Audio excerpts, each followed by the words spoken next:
Hello everyone, my name is Deepa Mehta and welcome back to the channel Kosher Learning. Students, today we are going to learn part 3 of chapter 12, that is forms of market for class 11.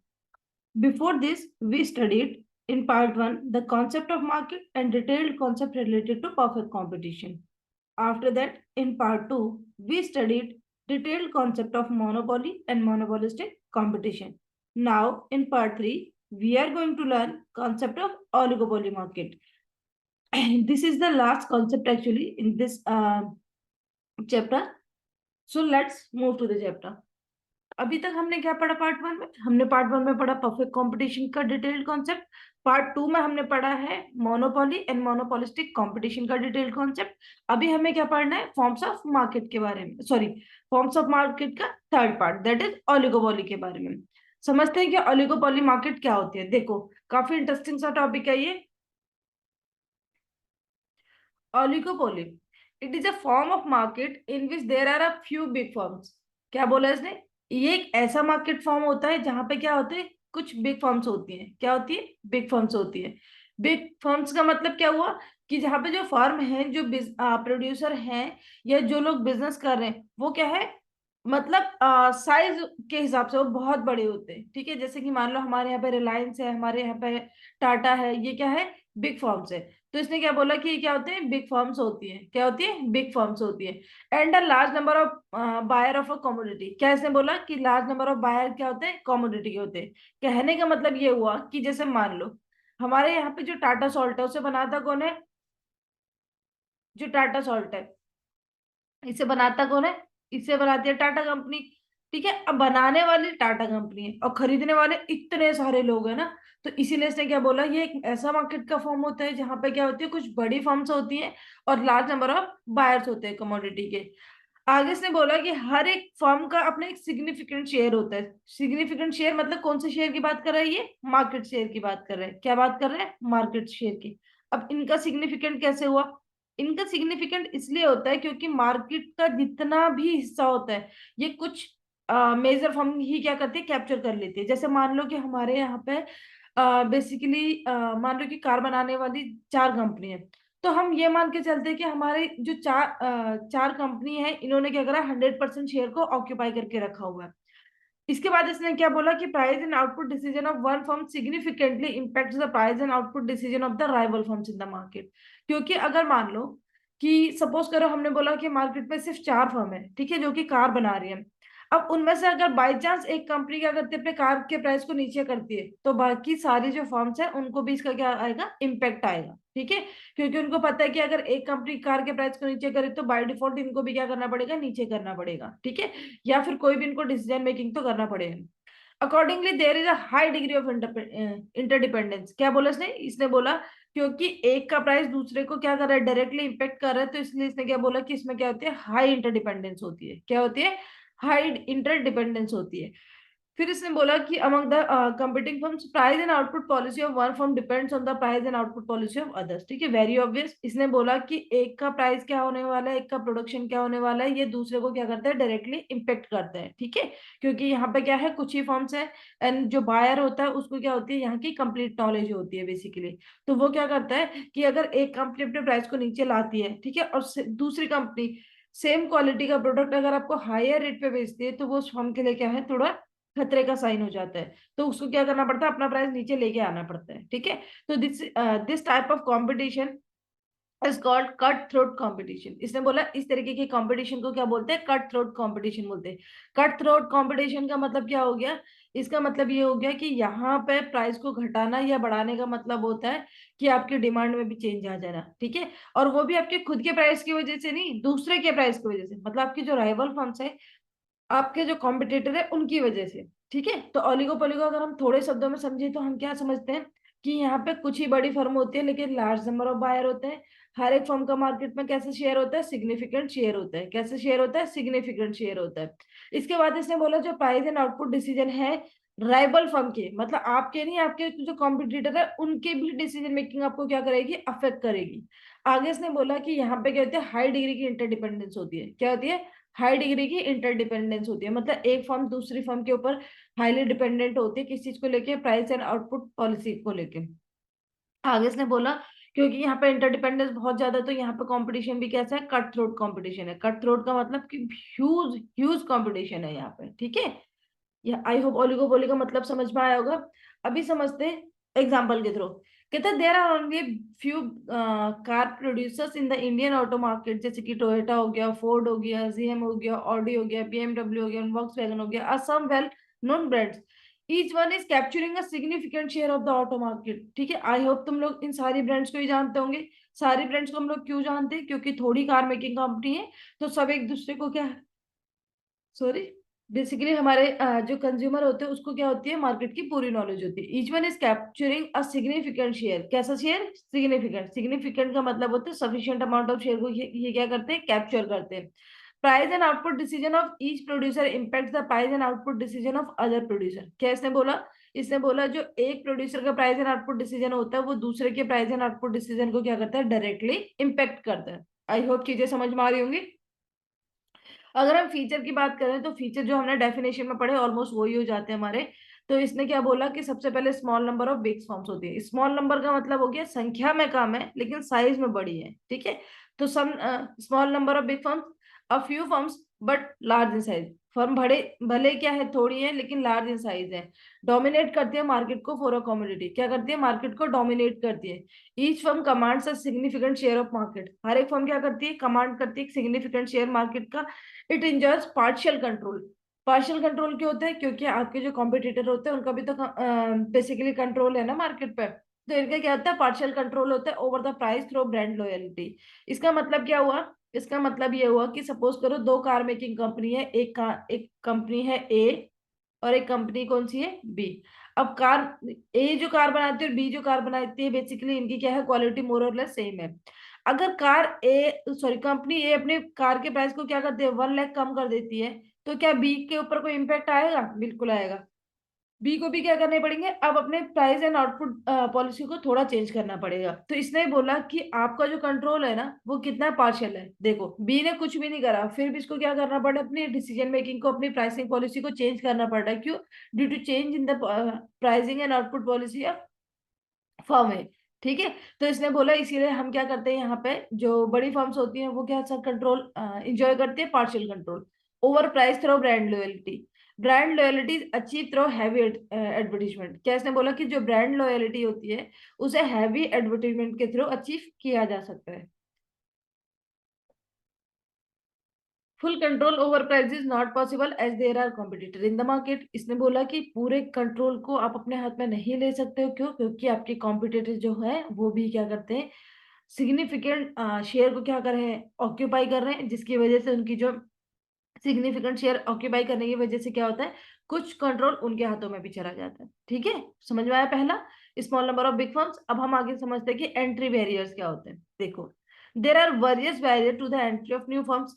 These barriers are created largely through the patent rights. Because of these barriers, the existing firms are not much worried about the entry of new firms in the market. Oligopoly में entry करने के लिए, क्या मैंने बोला, oligopoly में entry करने के लिए आपको पेटेंट राइट लेना होता है। क्या लेना होता है, पेटेंट राइट। जैसे आप कार बना रहे हो तो कार ऐसा तो नहीं है कि आप कोई सी भी उठा के बना दोगे, पहले आपको उसका पेटेंट राइट तो लेना पड़ेगा ना। जैसे कि अपना का जो कार का जो मॉडल वगैरह है, आपकी जो डिजाइन वगैरह है, क्या क्वालिटी मेंटेन करके चल रहे हो, वो क्या होनी चाहिए, औरों से अलग होनी चाहिए, ठीक है। तो इसने बोला कि यहाँ पे क्या होता है, पेटेंट राइट हमें लेना पड़ता है। अब क्योंकि यहाँ पे हमें पेटेंट राइट लेना होता है तो यहाँ पे एंट्री इतना इजी नहीं है, ठीक है। आपको एंटर करने के लिए इस बिजनेस में क्या करना पड़ेगा, पेटेंट राइट लेना पड़ेगा। आपके पास सफिशिएंट अमाउंट ऑफ कैपिटल होना चाहिए, तब आप यहाँ पे क्या कर सकते हो, एंटर कर सकते हो। तो इसने बोला जो एग्जिस्टिंग फर्म होते हैं ना उनको बहुत ज्यादा टेंशन लेने की जरूरत होती नहीं है, ठीक है। उनको बहुत ज्यादा टेंशन लेने की जरूरत होती नहीं है, क्योंकि उनको पता है कि नई फर्म को आने में क्या है, टाइम लगेगा एंड सफिशियंट टाइम लगेगा। थर्ड है हमारा हाई डिग्री ऑफ इंटरडिपेंडेंस। क्या इसने बोला, इसने बोला यहाँ पे कैसी होती है, हाई डिग्री ऑफ इंटरडिपेंडेंस होती है। क्यों, क्योंकि हमें पता है एक की प्राइसिंग, एक की आउटपुट पॉलिसी दूसरी फर्म को क्या करती है, डायरेक्टली इम्पेक्ट करती है। सो समझते हैं, there is a high degree of interdependence. क्या इसने बोला, यहाँ पे कहते हैं हाई डिग्री क्या होती है, हाई डिग्री ऑफ इंटरडिपेंडेंस होती है among the firms. Price and output policy of one firm significantly impact the price and output policy of the rival firms in the market. A producer may not be willing to raise price of the product, fearing that rival firms might not raise it, and the buyer would shift to the rivals. कहता है firm may not be willing to lower the price of its product, fearing that the rival firm might lower it more, and the buyers would shift to the rivals. While taking an action on the price or output, a firm must consider the possible reaction of the rival firms in the market. क्या इसने बोला? इसने इस तरीके से बोला कि देखो, एक आपकी फर्म है, एक आपकी राइवल फर्म है। राइवल कौन होते हैं? जो आपके कॉम्पिटिटर होते हैं, ठीक है, जो आपके साथ कॉम्पिटिशन करते हैं मार्केट में। जैसे कि मान लो कि बेसिकली फोर्ड के साथ हमारी क्या हो गई, वॉक्सवैगन हो गई, तो वो क्या करता है, आपस में कॉम्पिटिटर है, ठीक है। तो इसने क्या बोला यहाँ पर, हाइयर डिग्री ऑफ क्या होती है, इंटरडिपेंडेंस होती है। एक फर्म मान लो कि अपना प्राइस को कम करती है, तो दूसरी फर्म को भी अपने प्राइस को कम करना पड़ेगा। अगर वो कम नहीं करेगा तो दिक्कत क्या होगी, जो बायर है वो शिफ्ट करेंगे अपनी डिमांड को उसकी राइवल फर्म की तरफ, तो यहाँ पे इसको नुकसान है। दूसरा, अगर मान लो कि वो क्या करते हैं, अपने प्राइस को बढ़ा देती है, अब उसकी राइवल फर्म जो है वो प्राइस को बढ़ाए या ना बढ़ाए क्या पता, ठीक है। मान लो कि उसने अपना प्राइस बढ़ा दिया लेकिन राइवल फर्म ने अपना प्राइस बढ़ाया ही नहीं, राइवल फर्म का अभी भी सेम ही है, तो इस वाले केस में भी तो जो बायर अपने डिमांड को शिफ्ट कर देगा, यस और नो, क्योंकि अब तुम्हारे राइवल फर्म की कम हो चुकी है और तुम्हारी ज्यादा हो चुकी है। तो यहाँ पे क्या होती है, प्राइसिंग पॉलिसी को लेके, आउटपुट पॉलिसी को लेके हमेशा क्या होता है, हाई डिग्री ऑफ इंटरडिपेंडेंस होती है। एक फर्म को क्या करना पड़ता है, बहुत संभल के, ठीक है, बहुत केयरफुल होके क्या करना पड़ता है, अपनी प्राइसिंग पॉलिसी को डिसाइड करना होता है, ठीक है। I am sorry, not possible to determine firm's demand curve. अब इसको समझते हैं कि हम इसके डिमांड कब को क्यों आइडेंटिफाई नहीं कर सकते। अभी तक हमने 3 मार्केट पढ़ी, जिसमें से हमने परफेक्ट कंपटीशन के केस में पढ़ा था कि इसका डिमांड कर्व कैसा होता है, पैरेलल टू एक्स एक्सिस होता है। फिर हमने सीखा था मोनोपोली। मोनोपोली में हमने क्या देखा था, डाउनवर्ड स्लोपिंग होता है। इसी के बाद फिर हमने समझा था कि हमारा क्या होता है, मोनोपोलिस्टिक कंपटीशन। मोनोपोलिस्टिक कंपटीशन में क्या होता है, उसमें भी आपका डिमांड कर्व कैसा होता है, डाउनवर्ड स्लोपिंग होता है। अभी समझना है कि हम ओलिगोपोली में अपने डिमांड कर्व को डिटरमाइन क्यों नहीं कर पा रहे। It is not possible to determine firm's demand curve under oligopoly simply because it is not possible to predict change in the quantity when price changes. When a firm lowers its price, demand for its product may not increase because the rival firms may also lower the price. क्या इसने बोला? इसने बोला कि देखो, हमने बोला कि हम यहाँ पे डिमांड कर्व को ना डिटरमाइन नहीं कर सकते। क्यों? आपने अगर आपका प्राइस देखो, अगर ऐसा होगा कुछ इस तरीके से, पहले आपका प्राइस ये था, ठीक है, तो आपकी डिमांड यहाँ पे आएगी। फिर आपने अपना प्राइस कम करके आप सोचते हो कि आपकी डिमांड यहाँ पे आ जाएगी, ठीक है, तो आपका डिमांड कर्व ये हो जाएगा। बट ऐसा पॉसिबल नहीं है। जैसे मान के चलो कि आपका ये क्या है, ग्राफ है, आपका प्राइस ये था तो आपने डिमांड कर्व यहाँ पे कर दिया, अब आपने अपना प्राइस कम कर दिया। आपके प्राइस को कम करते ही आपकी जो राइवल फर्म्स है उन्होंने भी क्या करा, प्राइस कम कर दिया और तुमसे ज्यादा कम करा। तो ऐसे केस में तुम्हारी तो डिमांड शिफ्ट हुई नहीं ना, जरूरी थोड़ी ना तुम्हारी डिमांड अब भी यही रहेगी। अब हो सकता है कि तुम्हारी डिमांड जो बेसिकली डिमांड है वो सेम रह जाए, ऐसा भी पॉसिबल है कि ये इससे भी कम हो जाए, और ऐसा भी पॉसिबल है कि इससे ज्यादा बढ़ जाए। तो यहाँ पर हम डिमांड कब तो डिटरमाइन कर ही नहीं पा रहे, यस और नो, ठीक है, क्योंकि राइवल फर्म का एक्शन क्या होने वाला है वो हमें भी नहीं पता, एंड राइवल फर्म किस तरीके से प्राइसिंग पॉलिसी को लेके एक्शन लेगी उस पर डिपेंड करेगा मेरा डिमांड कर्व। तो इसने बोला कि ओलिगोपोली के अंदर डिमांड कर्व को ड्रॉ कर पाना या उसको डिटेक्ट कर पाना, उसको ड्रॉ कर पाना क्या है, पॉसिबल नहीं है। इसके बाद हम बात करते हैं फॉर्मेशन ऑफ कार्टेल्स की। क्या मतलब हुआ, with a view to avoid competition firms may form a cartel, ठीक है। इसके अलावा कौन सी फर्म है जहां पे कार्टेल्स का फॉर्मेशन होता है, मोनोपोलिस्टिक कंपटीशन। कार्टेल्स में हमने क्या समझा था, कार्टेल्स में हमने समझा था कि जो मार्केट में कुछ फर्म क्या होती है, आपस में एक साथ आ जाती है, ठीक है, जिससे कि वो क्या कर रहे, कलेक्टिव डिसीजन मेकिंग कर सके और आने वाले कंपटीशन को वहीं पे रोक सके, ठीक है। तो फॉर्मेशन ऑफ कार्टेल समझते क्या होता है, with a view to avoid competition firms may form a cartel. It is a kind of agreement among the firm to avoid competition. It is a situation of collusive oligopoly. Under it, output quotas and prices are fixed. Sometimes leading firm in the market is accepted by the cartel as a price leader. All firms in the cartel choose the same price as set by the price leader. Collusive oligopoly is like a monopoly form of the market. A cartel takes full control of the market. It makes monopoly profit. देखो काफी अच्छी चीजें इसमें लिखी हुई है, one by one समझते हैं। कहते हैं कंपटीशन को अवॉइड करने के लिए जो फर्म्स होती हैं वो कार्टेल का फॉर्मेशन कर देती है। Cartel is nothing but group of firms, ठीक है। It is kind of agreement among the firm to avoid competition. कहते हैं ये इस तरीके का एग्रीमेंट है जहां पे जो फर्म्स हैं वो क्या करते हैं, कंपटीशन को अवॉइड करने के लिए आपस में इकट्ठे हो जाते हैं, ठीक है। It is a situation of collusive oligopoly, इसे क्या बोले जाते हैं, कोलिजिव ओलिगोपोली इसको बोला जाता है। इसमें होता क्या है, इसमें जो आउटपुट कोटाज होते हैं ना उनको फिक्स, जो प्राइस होता है उनको फिक्स कर दिया जाता है कि देखो फलानी कंपनी क्या है इतने में ही अपने कार को सेल कर सकती है। Sometime leading firms in the market is accepted by the cartel as a price leader। कहता है कई बार ऐसा भी होता है कि मान लो कोई मार्केट में फर्म है जो कि लीडिंग फर्म है, जैसे मान लो कि हमने बोला कि हमारी इंडियन मार्केट ऐसी है जहां पे 10 में से 6 कार जो है हमारी मारुति की बिक रही है, तो मारुति एक लीडिंग कंपनी हो गई ना। तो कई बार कहता है ऐसा भी होता है, जो लीडिंग कंपनी होती है उसको उसके एक्सपीरियंस को देखते हुए, उसके मार्केट शेयर को देखते हुए उसको क्या करा जाता है, उसको प्राइस लीडर के तौर पे क्या करा जाता है, सेट करा जाता है। All firms in the cartel choose करते हैं उसी की प्राइसिंग पॉलिसी को, उसके आउटपुट पैटर्न को, ठीक है। कोलिजिव ओलिगोपोली कहता है बिल्कुल एक तरीके से मोनोपोली हो जाती है, क्योंकि यहाँ पे क्या है, कुछ फर्म मिलके क्या हो रही है, मार्केट को कैप्चर करके बैठी हुई है और वो किसी नई फर्म को आने नहीं देती। तो a cartel takes full control of the market. जो कार्टेल है वो क्या करता है, पूरा कंट्रोल ले लेता है मार्केट के, और ये क्या करता है, मोनोपोली प्रॉफिट को जेनरेट करता है। आई होप चीजें समझ में आई होंगी। उसके बाद आगे समझते हैं कि नॉन प्राइस कंपटीशन। देखो, मोनोपोलिस्टिक कंपटीशन में मैंने आपको एक्सप्लेन करा था कि नॉन प्राइस कंपटीशन क्या होता है, ठीक है। नॉन प्राइस कंपटीशन क्यों करा जाता है, जो फर्म है वो प्राइस कंपटीशन क्यों नहीं करती, इस चीज को समझते हैं।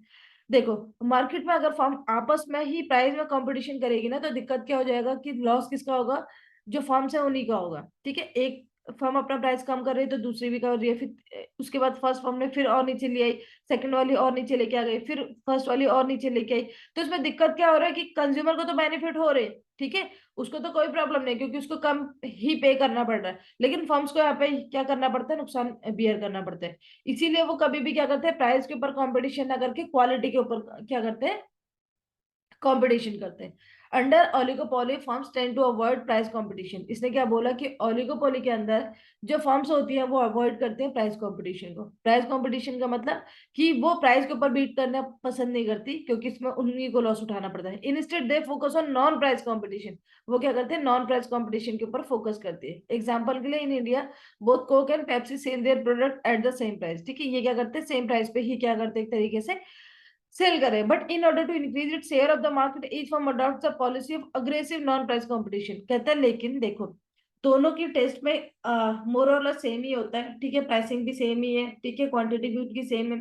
तो कह रहा है ये बीट किसके ऊपर कर रहे हैं, ये बीट कर रहे हैं नॉन प्राइस कंपटीशन। अब मार्केट से शेयर को ये कैप्चर करे कैसे, मार्केट से शेयर कैप्चर करने के लिए ये क्या करते हैं, अग्रेसिव नॉन प्राइस कंपटीशन करते हैं। अग्रेसिव नॉन प्राइस कंपटीशन का मतलब हो गया, ह्यूज एडवर्टीजमेंट करवा दिए, सेल्स प्रमोशन करवा दिया, ठीक है, ब्रांड एम्बेसडर अच्छे चूज कर लिया। तो ये क्या करते हैं, अग्रेसिव नॉन प्राइस कंपटीशन को चूज करते हैं, ठीक है। Coke and Pepsi sponsor different games and sports, they also offer lucrative games if their product is patronized, ठीक है। तो इन्होंने बोला कि अगर इनके प्रोडक्ट को क्या मिलता है, वो पेट्रोनाइज मिलता है, वो रिस्पेक्ट मिलती है, तो उसके लिए क्या करते हैं, डिफरेंट डिफरेंट पॉलिसीज को क्या करते हैं, ऑप्ट करते रहते हैं, ठीक है। तो ये चीज हो गई जिसमें हमने समझा नॉन प्राइस कंपटीशन। अब ये समझते हैं कि हमारा जो मार्केट का क्लासिफिकेशन है, बेसिकली जो 4 मार्केट है, ये बांटे किस बेसिस पे गई है। तो सबसे पहला तो हमने पढ़ा था कि number of buyer and seller. Number of buyer and seller के अंदर हमने क्या क्या पढ़ा था, इसको समझते हैं। नंबर 4 मार्केट है हमारी। तो when there is a large number of buyer and seller of homogeneous commodity, it is a situation of perfect competition। यही समझा था कि हमारा क्या होता है, जब large number of buyer and seller होते हैं, क्या होते हैं, जब large number of buyer and seller होते हैं, क्या इसने बोला, जब large number of buyer and seller होंगे तो ये क्या होगा, ये परफेक्ट कंपटीशन कहलाएगा। क्या कहलाएगा, परफेक्ट कंपटीशन कहलाएगा। फिर आगे हमने समझा कि when there is large number of buyer and seller but the commodity is not homogeneous. ये तो कब होता है, जब कॉमोडिटी कैसी होती है, होमोजीनियस होती है। लेकिन अभी भी सेकंड सिचुएशन में क्या है, large number of buyer, large number of seller भी है, लेकिन इस बार कॉमोडिटी होमोजीनियस नहीं है। क्या है, इस बार कॉमोडिटी होमोजीनियस नहीं है। तो ये क्या बनता है, हमारा मोनोपोलिस्टिक कंपटीशन बनता है, ठीक है। ये भी हमने समझा था। इसके बाद हमने समझा था कि when there is one seller only but large number of buyer. जब सेलर तो एक ही है लेकिन बायर बहुत सारे हैं, तो वो कौन सी सिचुएशन थी, मोनोपोली की। कौन सी सिचुएशन थी, मोनोपोली की। एंड जब लास्ट में हमने क्या पढ़ा था कि जब कुछ ही बड़ी फर्म्स होती हैं, ठीक है, कुछ ही क्या होती है, बड़ी फर्म्स होती हैं, तो वो कौन सी सिचुएशन हो जाती है, ओलिगोपोली की। आई होप आप लोगों को चीजें रिवाइज होंगी, ठीक है। आगे समझते हैं। नेचर ऑफ कमोडिटी को समझते हैं कि क्या होता है। कहता है परफेक्ट कंपटीशन में जो प्रोडक्ट होता है वो कैसा होता है, होमोजीनियस होता है। परफेक्ट कंपटीशन के अंदर प्रोडक्ट कैसा होता है, होमोजीनियस होता है। जबकि मोनोपोलिस्टिक में हमेशा डिफरेंशिएशन होता है। क्या होता है, डिफरेंशिएशन होता है। ठीक है, डिफरेंशिएशन क्यों करेंगे, अगर डिफरेंशिएशन नहीं करेंगे तो मार्केट में प्रोडक्ट को बेचने में बड़ी दिक्कत आने वाली है। और दूसरी चीज यहाँ पे क्या होता है, पेटेंट भी होता है। तो इसीलिए यहाँ पे क्या है, डिफरेंशिएशन होता है। अगर बात करें मोनोपोली एंड ओलिगोपोली की, तो कहते हैं कि इनके प्रोडक्ट होमोजीनियस भी हो सकते हैं और डिफरेंशिएट भी हो सकते हैं। ठीक है, इसमें दोनों ही पॉसिबिलिटी होते हैं। फिर बात करते हैं कि डिग्री ऑफ प्राइस कंट्रोल की। तो इसने बोला परफेक्ट कंपटीशन के अंदर बेसिकली होता क्या है, जो इंडस्ट्री होती है वो क्या करती है, प्राइस को डिसाइड करते हैं। इसीलिए जो फर्म्स होते हैं वो सिर्फ प्राइस टेकर होते हैं, ना कि प्राइस मेकर होते हैं।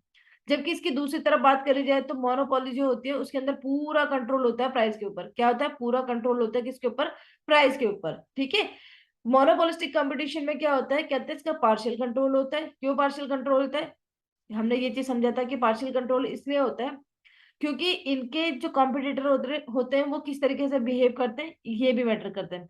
सेम थिंग हमारी ओलिगोपोली में भी होती है। इनका भी क्या होता है, प्राइस के ऊपर पार्शियल कंट्रोल होता है क्योंकि इनकी भी राइवल फर्म्स होती है। राइवल फर्म किस तरीके से बिहेव करेगी उससे वो मैटर करता है इनकी प्राइसिंग पॉलिसी का। तो अब इसने बोला कि ये क्या करते हैं बेसिकली, जो ओलिगोपोली एंड मोनोपोलिस्टिक वाले होते हैं ये क्या करते हैं, कार्टेल का फॉर्मेशन कर लेते हैं। क्या करते हैं, कार्टेल का फॉर्मेशन कर लेते हैं ताकि इनको प्राइस वगैरह सेट करने में ज्यादा इश्यूज ना आए। आई होप आप लोगों को ये चीजें समझ में आ रही होगी। बात करते हैं नॉलेज ऑफ मार्केट की। तो कहते हैं परफेक्ट कंपटीशन के केस में बायर एंड सेलर का क्या होता है, buyer and seller have perfect knowledge of the market. ठीक है, जबकि अदर फॉर्म्स ऑफ मार्केट की बात करें तो इनकी नॉलेज जो होती है वो इम्परफेक्ट होती है। बेसिकली कैसे होते हैं, इम्परफेक्ट होती है, उनको मार्केट की बहुत ज्यादा अच्छी नॉलेज नहीं होती। बट ओलिगोपोली के केस में भी उनको मार्केट की नॉलेज होती है। ठीक है, मोबिलिटी ऑफ फैक्टर्स की बात करें, मोबिलिटी का मतलब हो गया कि एक फैक्टर उठ के क्या दूसरे बिजनेस में इजीली जा पा रहा है या नहीं। तो perfect mobility of the factor is a unique feature.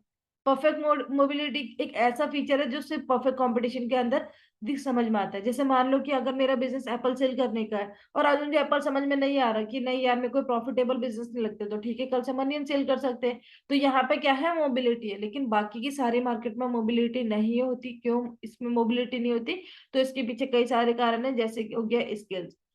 ठीक है, एक बेसिकली एक चिप्स बनाने वाली कंपनी कार थोड़ी इजीली बना लेगी। ठीक है, उसके बाद हमारा हो गया कैपिटल।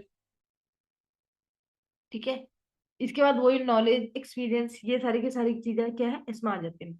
तो मोबिलिटी ऑफ फैक्टर्स कहते हैं सिर्फ ये ऐसा फीचर है जो किसमें पाया जाता है, परफेक्ट कंपटीशन के अंदर पाया जाता है। यहाँ पे हमारा चैप्टर क्या होता है, एंड होता है। अगर हम मोटा मोटी अपने पूरे सिलेबस को रिवाइज करें कि हमने क्या क्या पढ़ा था, ठीक है, तो 2 मिनट का टाइम लेके इस पूरे चैप्टर को समझते हैं कि बेसिकली क्या है करके ये। ठीक है, आई होप चीज तो मेरी रिवाइज हो गई होंगी।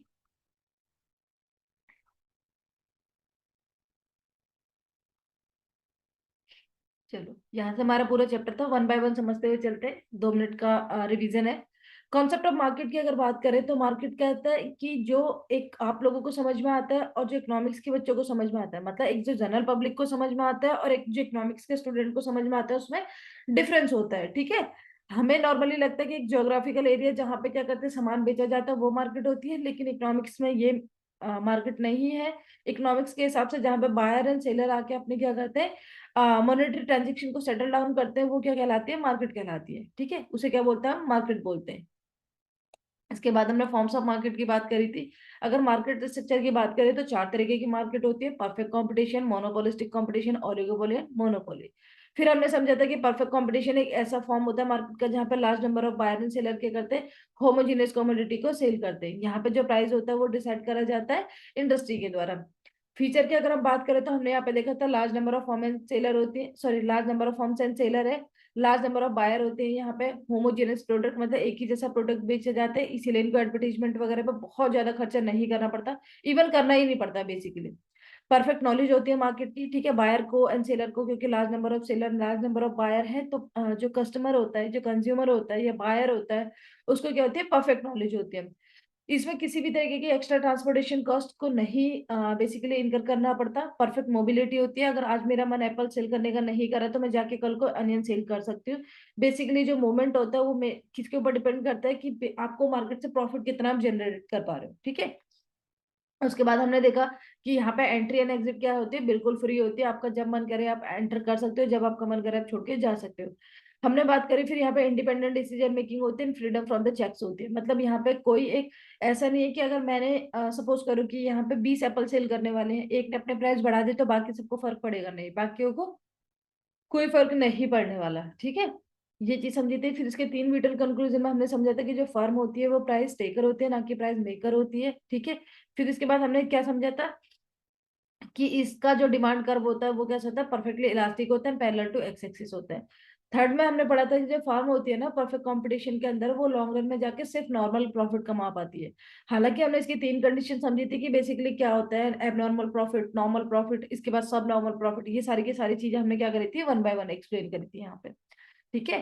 फिर इसके पार्ट 2 में हमने पढ़ा था कि व्हाट इज मोनोपोली, मोनोपोली क्या होती है। तो हमने बोला था कि मोनोपोली एक ऐसी मार्केट की सिचुएशन है जहाँ पे सिंगल बायर बट बहुत सारे क्या होते हैं, सॉरी सिंगल सेलर बट बहुत सारे क्या होते हैं, बायर होते हैं। इनके जो प्रोडक्ट होते हैं उनका कोई क्लोज सब्स्टिट्यूट मार्केट में अवेलेबल नहीं होता है। फिर हमने समझा था जो मोनोपोली होती है ना वो 2 शब्दों से मिलकर बनी हुई है, मोनो प्लस पॉली, जिसमें मोनो का मतलब कंट्रोल होता है, पॉली का मतलब सिंगल होता है। तो इसका मतलब क्या हो गया, सिंगल कंट्रोल, सॉरी, मोनो का मतलब सिंगल होता है, पॉली का मतलब कंट्रोल होता है, इसका मतलब होता है सिंगल कंट्रोल। इसके बाद फीचर्स की बात करें तो इसमें भी क्या होता है, एक ही सेलर होता है लेकिन बहुत सारे बायर होते हैं, ठीक है। रेस्ट्रिक्शंस होता है एंट्री के अंदर, क्यों, ड्यू टू पेटेंट राइट्स। इसके बाद इसका कोई क्लोज सब्स्टिट्यूट मार्केट में अवेलेबल नहीं होता है। जैसे हमने बोला था कि दिल्ली जल बोर्ड क्या है, ये इंडियन रेलवे क्या है, बेसिकली एक मोनोपोली मार्केट है। तो ऐसा तो नहीं है ना कि इंडियन रेलवे का कोई सब्स्टिट्यूट भी है, नहीं, तो क्लोज सब्स्टिट्यूट तो कुछ भी नहीं है उसका। फिर हम बात करें कि फुल कंट्रोल ओवर प्राइस, इनका प्राइस के ऊपर पूरा पूरा कंट्रोल होता है क्योंकि सिंगल फर्म ही मार्केट में काम कर रही है। लेकिन इसका फिर हमने एक चीज और भी पढ़ा था कि पॉसिबिलिटी होती है प्राइस डिस्क्रिमिनेशन का। ऐसा बिल्कुल पॉसिबल है कि एक फर्म अपने अर्बन एरियाज में कुछ और प्राइसिंग पॉलिसी रखती है, रूरल में कुछ और रखती है, मेल्स के लिए कुछ और रखती है, फीमेल्स के लिए कुछ और रखती है, ठीक है। तो यहाँ पर डिस्क्रिमिनेशन हो सकता है। अगर हम इसके डिमांड कर्व की बात करें तो ये डाउनवर्ड स्लोपिंग होता है, ये चीज हमने समझी थी। फिर हमने ये समझा कि मोनोपोली मार्केट स्ट्रक्चर आता कैसे, तो इसमें हमने 4 कारण पढ़े थे। पहला हमारा क्या हो गया, गवर्नमेंट लाइसेंसिंग हो गया, दूसरा पेटेंट राइट है, तीसरा नेचुरल अकरेंस है, and fourth one is formation of cartel, या फिर से सिंपली कार्टेल बोला जाता है, ठीक है। फिर हमारी मोनोपोलिस्टिक कंपटीशन आती है। मोनोपोलिस्टिक कंपटीशन क्या होती है, जहाँ पे बहुत सारे बायर एंड सेलर होते हैं, ठीक है, प्रोडक्ट के डिफरेंशिएट प्रोडक्ट बेचा जाता है। यहाँ पे जो डिफरेंशिएशन का मेन जो पॉइंट होता है वो होता है आपका ब्रांड नेम, ठीक है। आप ब्रांड नेम से क्या करते हो, अपने आप को डिफरेंशिएट कर पाते हो। फिर हमने समझे थे इसके फीचर के बारे में, large number of buyer and seller इसमें भी है। प्रोडक्ट का डिफरेंशिएशन होता है, ठीक है। आपका जो प्रोडक्ट होता है वो किसी दूसरे प्रोडक्ट का क्लोज सब्स्टिट्यूट माना जाता है, ना कि परफेक्ट सब्स्टिट्यूट होता है, ठीक है।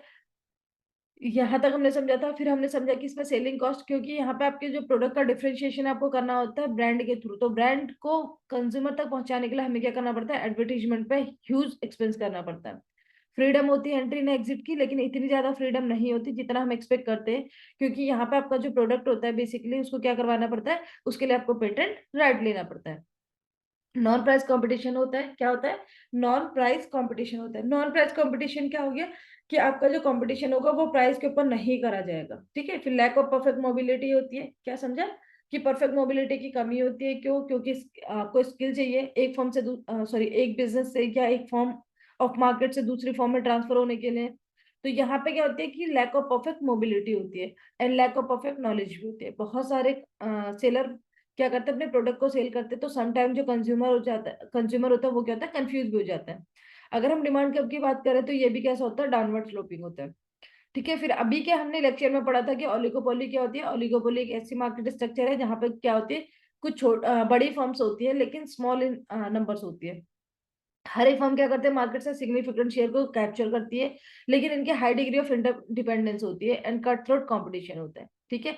फीचर्स की अगर हम बात करें तो हमने इसके फीचर क्या पढ़े थे, small number of big firms है, एंट्री में बैरियर है, बहुत ज्यादा क्या है, हाई डिग्री ऑफ इंटरडिपेंडेंस है, एक फर्म दूसरी फर्म के ऊपर क्या है, डायरेक्टली इंटरडिपेंड करती है, उसकी प्राइसिंग पॉलिसी किस तरीके से होनी है उसके ऊपर, ठीक है। इस वाली फॉर्म में हमारे क्या है, डिमांड कर्व को डिटरमाइन करना क्या है, पॉसिबल नहीं होता। अगर पेपर में एमसीक्यू में क्वेश्चन आ गया तो यहाँ से क्वेश्चन बना सकता है कि कौन से फॉर्म्स ऑफ मार्केट में एक उसके लिए, एक फर्म के लिए डिमांड कर्व को ड्रॉ कर पाना क्या है, डिफिकल्ट होता है। तो आप क्या इस पर टिक करोगे, ओलिगोपोली।